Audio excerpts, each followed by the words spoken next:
professor, o que se entende por traço minésico? Traço minésico é um nome científico daquilo que popularmente nós falamos de memórias, não é? Quando a gente fala de memórias, as pessoas têm que começar a entender como elas se formam. A consciência é a relação que o ego tem com o conteúdo psíquico.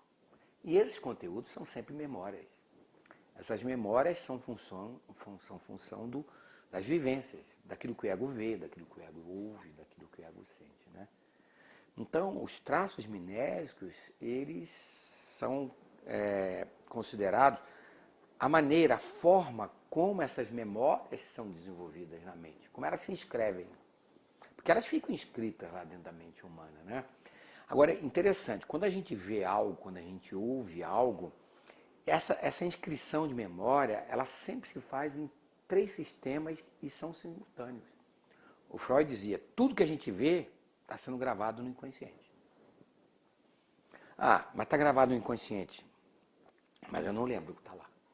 Então, teoricamente, tudo que nós vivemos desde a barriga da mamãe, existem certos traços minésicos de memória que estão gravados desde o útero. Mas estão lá no inconsciente, o ego não vai lembrar. É por isso que se desenvolveu algumas técnicas de ir atrás desses traços de memórias quando essas memórias foram desagradáveis. O feto sente tudo que a mãe sente. Então eu posso começar a dizer que às vezes um sentimento de rejeição do pai começou dentro do útero. Às vezes o sentimento de rejeição da mãe começou na barriga, porque a mãe queria abortar, por exemplo. Mas lá tem traços minésicos. Nós vamos aprender no curso a acessar esses traços inconscientes e fazer o ego do paciente entender o que aconteceu. Elaborar, ou seja, ele vai começar a pensar e vai ver, puxa, naquela época a mamãe não queria que eu nascesse. Mas hoje a mamãe gosta de mim, isso tudo passou. Mas às vezes um traço minésico desse, não estabelecido de uma forma agradável, no inconsciente vai afetar diretamente a vida da pessoa. Também Freud diz que ao gravar no inconsciente, também grava no pré-consciente. Relembrando, o pré-consciente ele é uma região simultânea do inconsciente, porque o que está lá eu não lembro. Mas também é uma região do consciente, porque o que está lá eu posso lembrar. Então, quando alguma coisa está sendo ouvida, ou vista, ou sentida, eu estou gravando no inconsciente, estou gravando no pré-consciente e estou gravando na estrutura do ego. Porque o ego está em relação diretamente com o mundo. A diferença é que no pré-consciente, o que está arquivado lá, eu só vou lembrar quando alguém me perguntar. Quando alguém fizer um investimento. O nome da sua mãe. O nome da minha mãe é Amélia. Mas eu não estava lembrando. Eu não estava naquele momento lembrando. Mas quando alguém me investe e pergunta, eu vou lá no arquivo e pego aquela memória, aquele traço minésico e trago. O nome da minha mãe é Amélia. Porque o pré-consciente é uma região simultânea, tanto do consciente como do campo consciente. Agora, no campo consciente é onde se forma o início de todo o grande processo da relação humana. E se eu te perguntar, quantos dedos tem aqui? O que é que você me responde? 5. 5 dedos. O que foi que eu perguntei para você? Quantos dedos você tem na E mão? o que é que você respondeu para mim? 5. Essa informação está no consciente, no pré ou no inconsciente? Agora está no consciente. Está no consciente. E quanto tempo ela vai ficar no campo consciente? Enquanto eu estiver usando essa Só informação. usando. Quer dizer, as memórias se inscrevem no campo consciente de uma forma relativa e provisória. Você não pensando mais naquilo, imediatamente aquela memória desaparece, mas ela fica gravada no pré. E quando você precisar, você vai buscá-la. E é muito interessante, então. No inconsciente, as memórias são eternas. Entrou lá, fica, não sai. Por quê? Porque o inconsciente ele não tem relação com o mundo. Então não há o aspecto temporal, não existe no inconsciente. O inconsciente é um sistema atemporal. Uma mágoa de 70 anos é como se fosse ontem. É por isso que nós acessamos com algumas técnicas, nós vamos aprender no terceiro ano, técnicas direto de acesso ao inconsciente.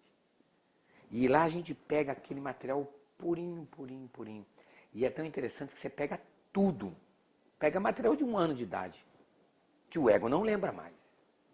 Que nem está no pré-consciente, mas está lá no inconsciente. Por quê? A energia no inconsciente não sofre o desgaste. É chamada energia livre. Não há censura no inconsciente. Já no pré-consciente, as memórias, elas inicialmente, no campo consciente também, elas ficam ativas. O que são ativas? Elas ficam à disposição do ego. Se o ego usar aquela memória repetidamente, vai começar a consolidar. Vai começar a se tornar uma estrutura de traço minésico permanente. Então, a repetição consolida no pré-consciente uma memória. 2 mais 2. 4. 2 mais 2, 4. A primeira vez que você aprendeu 2 mais 2, 4, ficou só ativo. Mas você repetiu, é uma memória eterna. Ela está eternamente no pré-consciente. Você nunca mais vai esquecer. E sempre que você precisar, ela está lá. Agora, raiz quadrada de 2. Você já não lembra. Mas você estudou na escola que raiz quadrada de 2 é 1,4142. Mas esse traço minésico, ele ficou no pré. Ele está lá no teu inconsciente. No teu inconsciente, você sabe que ele é 1,4142. Mas você não pode acessá-lo. Mas no pré, o que a sua mente fez? Deletou essa informação, diluiu-a. Essa informação saiu do campo pré-consciente porque você não estava usando. Agora, quanto é a raiz quadrada de 2? 14. 41, 42. 41, 42. Você vê que nem ativo ficou ainda. Mas quanto é? 1,41, 42. Essa brincadeira que eu fiz pode ter consolidado eternamente. Então, o que consolida uma memória no campo pré-consciente? Porque o pré-consciente é o arquivo. O ego só lembra aquilo que está usando. Eu vou dirigir o carro. Como dirigir o carro? Vem na minha mente. Fechei o carro. Vai para o arquivo. Como eu opero o computador? Vem na minha mente. Desliguei o computador. Volta para o pré-consciente.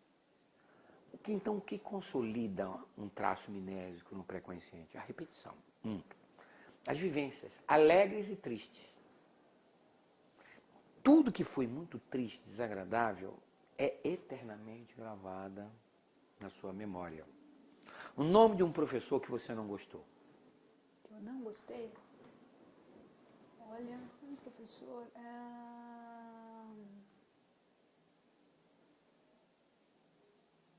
Olha, O nome de uma amiga que você não gostou. amiga que eu não gostei, vamos ver. Que criou problemas para você. Roseli. Roseli, há quanto tempo você não lembra o nome dela? Quantos anos? Bastante. Mas você voltou agora a lembrar. Mas por que você lembrou? Porque a consolidação foi pelo desagradável. Eterno. Vai ficar lá, no teu pré-consciente. Está também no inconsciente. Agora, nome de uma amiga que você gostou muito. Willy. Willy. Há quanto tempo que você não vê a Willy? Uns 20 anos. 20 anos. Mas o agradável consolida, o desagradável consolida e a repetição consolida. É assim que o nosso HD vai sendo formado. Agora, a memória ativa, se você não vivenciar e não repetir, puf, deleta. É o caso da raiz quadrada de 2. Mas, olha só, quando uma memória está no inconsciente e ela vem para o campo pré-consciente, ela vai sofrer a primeira estrutura da censura. Ela sofre restrições da censura. Se essa memória está no inconsciente e ela é incompatível com a tua moral, ou é uma memória que você não gostaria de lembrar, vai sofrer restrição. Quer dizer, quando essa informação começar a se aproximar do ego, a energia já não é mais livre, é ligada à censura. Então, ela pode nem sair mais do inconsciente. Porque o ego, ele começa a contra-investir contra essa informação.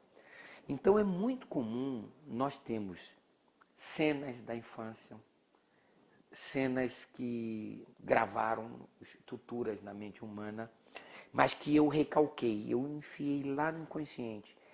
E não há nenhuma condição de resgate, porque a estrutura econômica da mente faz um contra-investimento por uma ação de defesa, eu não lembro mais. A não ser que você use um recurso terapêutico de ir lá, bloqueando a ação da censura para tirar aquela informação e então trabalhar. Nós vamos aprender esses métodos de acesso ao inconsciente. Porque lá você tem todo o material que é de importância para a terapia. Porque quando eu pergunto assim para você, me fale de algo que foi desagradável na relação com seu pai na infância. Provavelmente você vai me trazer memórias do pré-consciente. E como essas memórias foram desagradáveis, imediatamente você sofre a censura. E você escuta uma voz dizer assim, mas não fale isso. O que ele vai pensar se você falar uma coisa dessa? Então, quando nós trabalhamos no consultório, através de um método chamado associação livre, depois nós vamos estudar, quando a gente faz uma pergunta para uma pessoa, você pode ter certeza que ela está usando o raciocínio, ela está passando todas as memórias, os traços mnésicos, a ação de uma censura. Por isso que o paciente, às vezes, no consultório mente para você. Porque existe uma ação em cima desses traços mnésicos, dessas memórias. Agora, memória consolidada é eterna. E é impressionante. É eterna no inconsciente, é eterna no campo consciente. Agora, o que nós temos que entender é que tudo que nós estamos vendo, ouvindo e sentindo está sendo gravado. Mas é uma coisa interessante, ó. Por exemplo, eu acho que eu já falei isso para você. Nós estamos recebendo milhões de estímulos pela visão, pela audição. O tato e o olfato são muito mais relativos, porque eles são percepções de contato.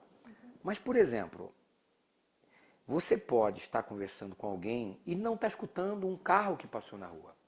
Na verdade, você escutou o barulho do carro, mas você não teve consciência disso. Então, o nosso campo de memórias, ele é muito restrito àquilo que o ego está investindo. Eu não vou ficar gravando o barulho do carro, mas você vai ficar gravando o que a tua amiga estava falando. Você vai gravar o que eu estou falando para você. Puxa, Lídia, cuidado. Eu acho que você não deve comprar esse apartamento. O barulho do carro, ele não vai gerar um traço mnésico, porque está fora do teu campo de interesse. Está fora do campo de investimento do ego. Por isso é que nós vamos gravando esses traços mnésicos de uma forma que o ego ele vai estabelecendo as memórias ativas e consolidadas em função dos investimentos visuais, auditivos e sinestésicos, do tato, do olfato, do paladar. Porque o campo de consciência humana é muito maior que isso. Eu posso dizer que a gente só está vendo aquilo que está no campo de interesse. Você pode estar conversando com alguém e uma orquestra está tocando e você não está ouvindo a música. Ou você pode estar numa reunião, as pessoas estão falando e você está divagando e você não está fazendo traços mnésicos. Porque você não está investindo naquele estímulo. Quer dizer, é muito importante o estímulo. Que importância tem isso para o consultório? Toda. Porque a gente sabe que o paciente ele vai chegar cheio de traços mnésicos, cheio de informações. Mas toda vez que eu pergunto abertamente, essas informações que estão no pré-consciente vão sofrer restrições, censuras.